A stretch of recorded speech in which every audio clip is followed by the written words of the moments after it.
Hello students, today we will going to discuss about material handling and transportation system. Material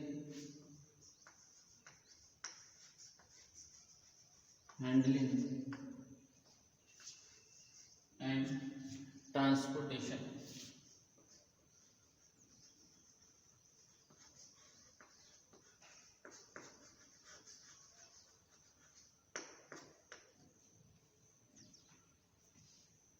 Material handling and transportation, it is one of the most important unit operation in food engineering or post harvest process and food engineering.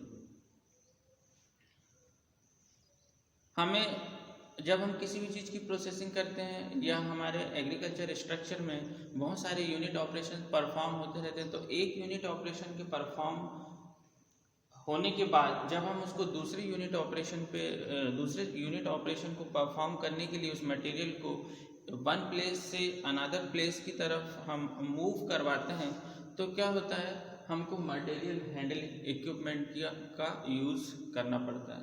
तो that is the importance of material handling equipment. तो हम इसके point of view से आज हम material handling and transportation system को पढ़ेंगे।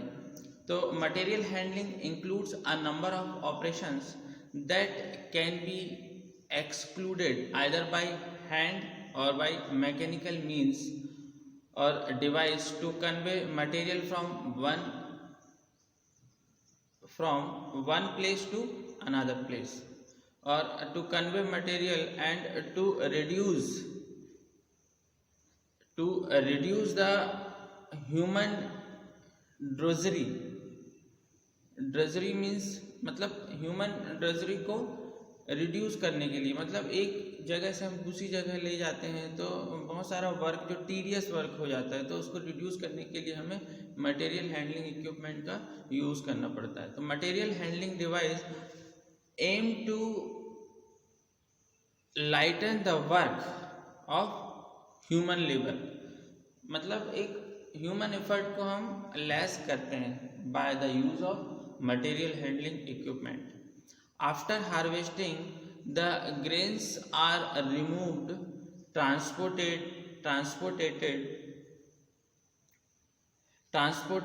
or conveyed from place to place. In earlier period, all these operations were manual.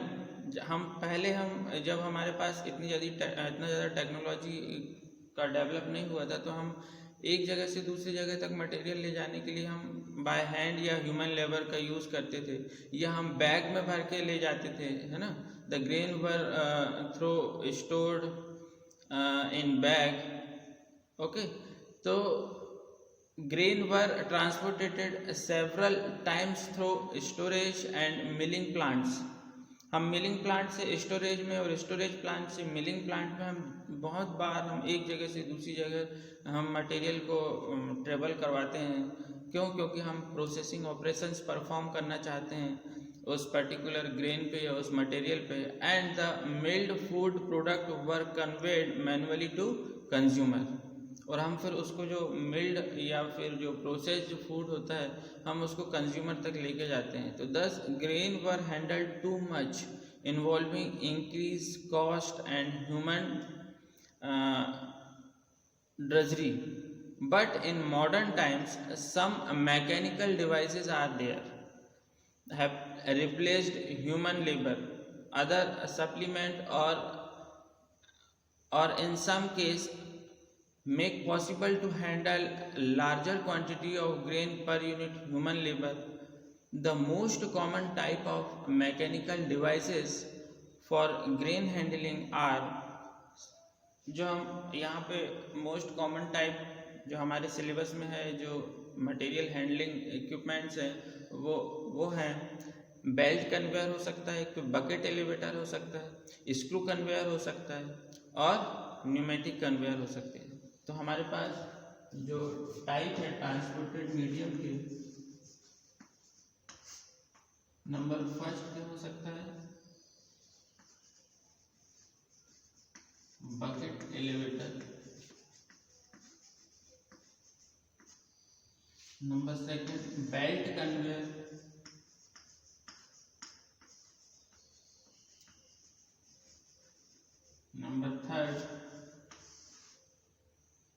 Number third हमारा bucket elevator हो गया, बेल्ट कन्वेयर हो गया, स्क्रू कन्वेयर हो सकता है।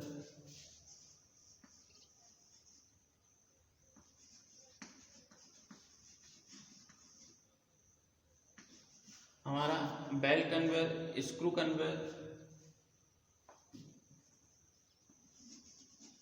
स्क्रू कन्वेयर हो सकता है।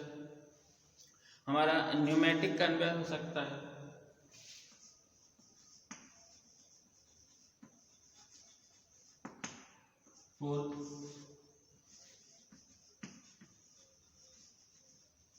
Pneumatic conveyor. तो the selection of proper conveying system is important. हमारे पास बहुत सारे कन्वेइंग सिस्टम हैं, बट पर्टिकुलर वर्क के लिए हम कौन सा कन्वेयर यूज़ करेंगे तो ये हमें हमारे डिपेंड करता है, हमारे वर्क पे ये डिपेंड करता है, हमारे ऑपरेशंस पे ये डिपेंड करता है कि हमको मटेरियल एक जगह से दूसरी जगह ले जाना है तो वहाँ की टोपोग्राफी पे। तो या हमारा जो प्लांट है उसकी जो साइट है वो साइट कैसा है, या हमें मटेरियल को कहाँ से कहाँ लेके जाना है, मतलब एक हाई एलिवेशन से लो एलिवेशन में लेके जाना है या लो एलिवेशन से हाई एलिवेशन पे लेके जाना है। तो ये डिपेंड करता है हमारे वर्क पे कि हम कौन सा कन्वेयर सिस्टम यूज़ करेंगे। तो the selection of proper conveying system is important for ease of operation and getting desired capacity for the particular product. Before selecting a conveying system, the following principle should keep in our mind. सबसे पहला क्या है, the conveying device has to be selected according to the characteristics of the products being conveyed.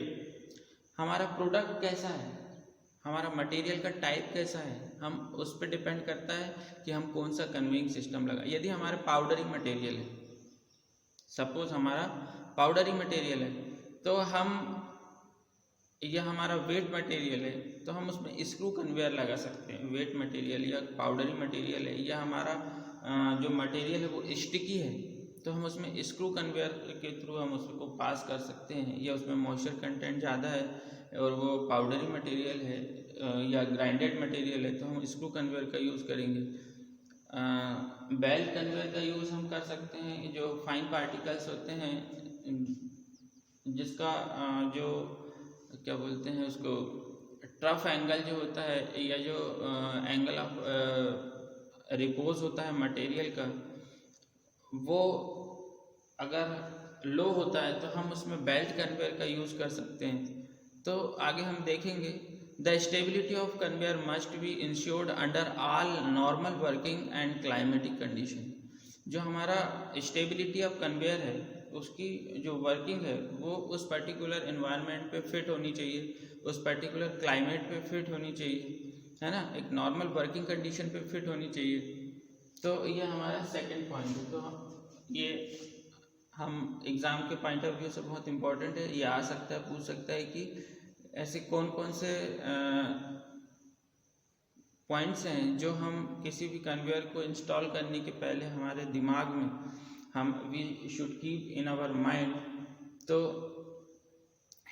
हम सबसे पहला point देखते हैं कि the conveyor device has to be selected according to characteristics of the product being conveyed.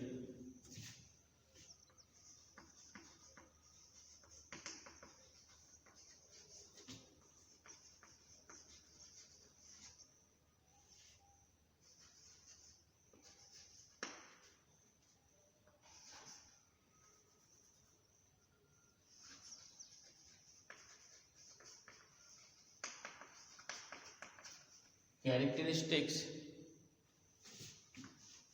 of the material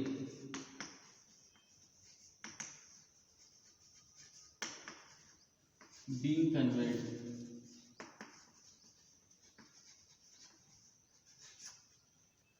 जो हमारा material का characteristics है वो हमें देखना पड़ेगा, जिसको हम कन्वे करना चाहते हैं। दूसरा, stability of conveyor must be insured under all normal working condition and climatic condition. Stability of conveyor. Second है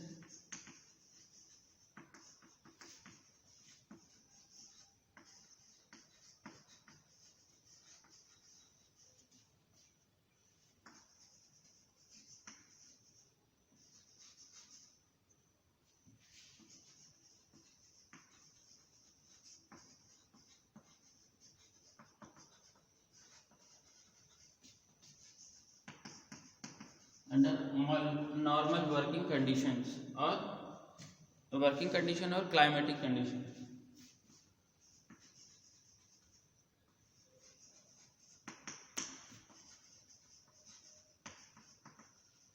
नंबर थर्ड हम क्या देख सकते हैं इसमें कि जो the capacity of conveying and speed rating should be maintained eight specified limits.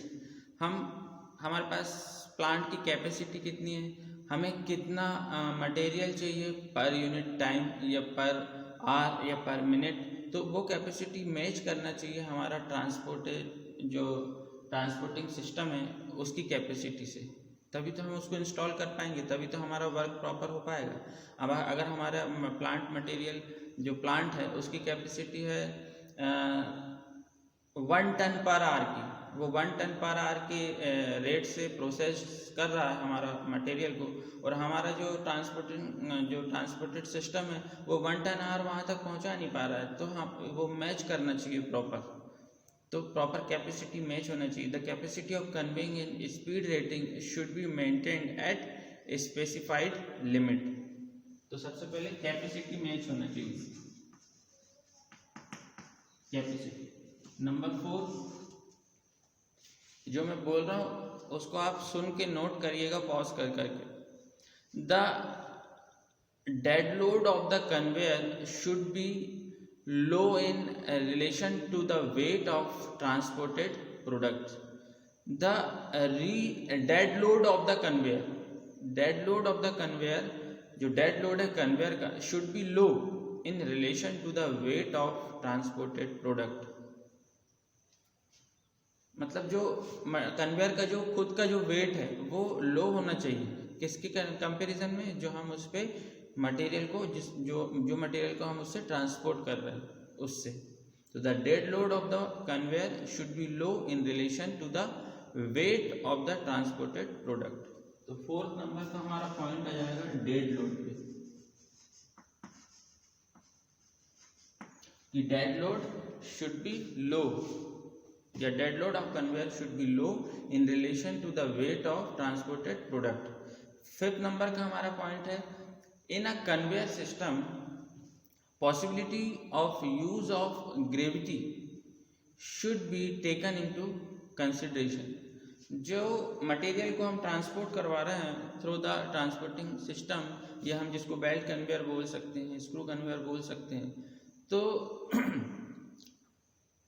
हमको ग्रेविटी भी हमको कंसिडर करना पड़ेगा। In conveying system possibility of use of gravity should be taken into account. Means यदि हम ग्रेविटी के थ्रू या हम ग्रेविटी फोर्स का यूज कर सकते हैं हमारे एनर्जी को बचाने में, क्योंकि जो ग्रेविटी का जो फोर्स है वो डाउन टू अर्थ लगता है, और अगर हमको मटेरियल इस हाई एलिवेशन से लो एलिवेशन में पहुंचाना है point A to point B, और हमारे पास हम अगर ग्रेविटी का यूज यहाँ पे कर सकते हैं तो बिल्कुल करें, ये बोलना चाह रहा है हमारा 5th पॉइंट, कि यदि हम हाई एलिवेशन से लो एलिवेशन में हम मटेरियल पहुंचाना चाहते हैं, और मटेरियल की टेंडेंसी होती है, किसी भी जो थिंग है उसकी टेंडेंसी होती है कि वो हाई एलिवेशन से लो एलिवेशन की तरफ स्पॉन्टेनियसली मूव करता है because of the force of gravity. तो हम ग्रेविटी का यूज करें एनर्जी बचाने के लिए, तो ये हमारा पॉइंट 5th वाला जो पॉइंट है ये बोलना चाह रहा है कि in a conveying system possibility of use of gravity force should be taken into consideration. ये हमारा 5th पॉइंट हो गया था। हमारा 6th पॉइंट आता है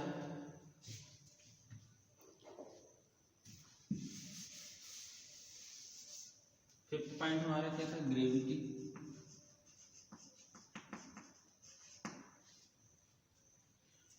The capacity of handling or conveying equipment should match with the capacity of processing unit or units। हमारा capacity हमें मैच करना चाहिए, जैसे कि हमने देखा था इसके पहले कि हमारा जो प्रोसेसिंग यूनिट की कैपेसिटी है और हमारा ट्रांसपोर्टिंग मीडियम की जो कैपेसिटी है वो शुड मैच ईच अदर।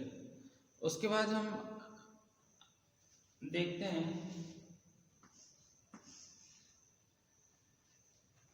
कि जो spillage of conveyed products should be avoided। Pollution of environment due to noise or dust by the conveying system should also be avoided। जो कन्वेइंग सिस्टम है हमारा ज़्यादा नॉइजी नहीं होना चाहिए, एनवायरनमेंट को पॉल्यूट ना करे, हमें इसका भी ध्यान रखना पड़ेगा, है ना। कन्वेइंग सिस्टम जो हमारा स्पिलेज ना हो, स्पिल्ड ना हो, प्रोडक्ट को स्पिल्ड ना करे, वो हम अवॉइड करें। तो हमें उसको अवॉइड करने के लिए हमें हमारे कन्वेइंग सिस्टम की स्पीड को हम मेंटेन करना पड़ेगा, हमें उसकी कैपेसिटी को मेंटेन करके रखना पड़ेगा। हम उतनी ही कैपेसिटी उस पर उतनी कैपेसिटी पे वर्क कर सकते हैं जितना कि हमें उससे स्पिलेज ना हो और नॉइजी ऑपरेशन ना हो। तो हमें इस बात का भी ध्यान रखना पड़ता है इस पे। हम इसके बाद में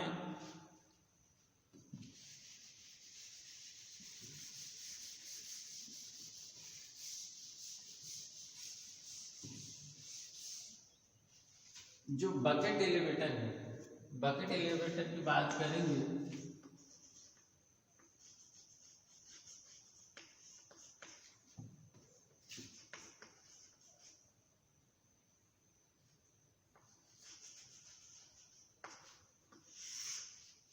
जैसे कि नाम से समझ में आता है कि बकेट एलिवेटर क्या होते हैं।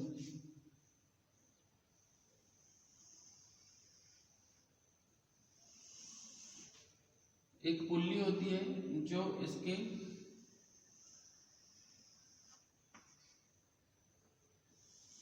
इसका ओवरव्यू देख रहे हैं, नेक्स्ट क्लास में हम इसको पूरा अच्छे से पढ़ेंगे।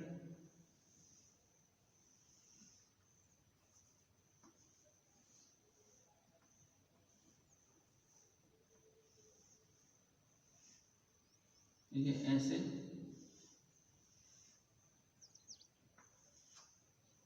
बकेट हैं जो चैन के साथ ऐसा फास्टिंग होते हैं।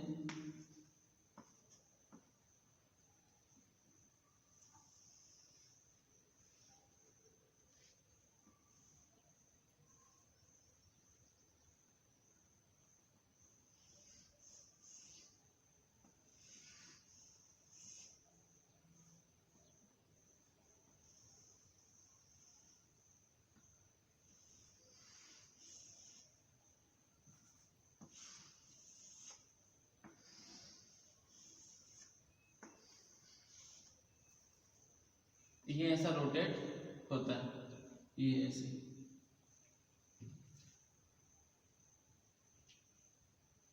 अगर ये इस टाइप से रोटेट हो रहा है तो ये पूरा ग्रेन यहाँ जाके इस ट्रफ पे ये ऐसे मटेरियल को यहाँ पे थ्रो करते हैं। ये पूरा ग्रेन जब यहाँ से ऐसे आता है, ये एंटी क्लॉकवाइज क्लॉकवाइज आता है, ये यहाँ से पूरा मटेरियल है इस प्रोसेसिंग यूनिट पे ये पूरा थ्रो करता है ये बकेट। तो हम इसको नेक्स्ट क्लास में देखेंगे, bucket elevator. Thank you students.